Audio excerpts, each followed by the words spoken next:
Here in the intermediate program, we have the great privilege of having a greenhouse, grow room, and garden that help support our students on our farm and with our microeconomy.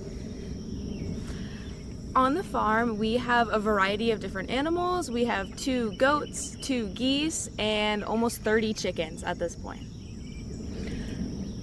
So the reason that we have this lovely 3G setup and our farm animals is to support our students in their practical life development.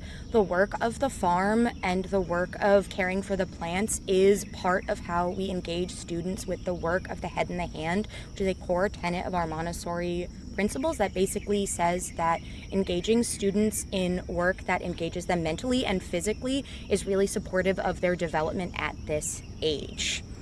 Yeah, it's very important for adolescents to work, and this is one of the ways that we have them work.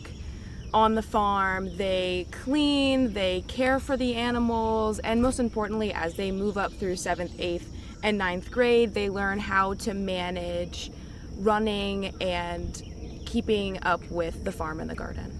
Our system ideally is self-sustaining, so we get eggs from the chickens, we harvest produce from the garden, that goes inside and is either processed into secondary goods or is sold as is at our weekly farmers market, and that helps our students see the whole cycle of literally seed to product to money back into seed again. So our system is self-sustaining and they feel the gratification of, I planted this, we harvested it, we sold it, and now we get that money to decide what we do with it again. And that is very, very satisfying work to the adolescent. And it's what makes our farm and our garden and our microeconomy so valuable to the adolescent and to our program.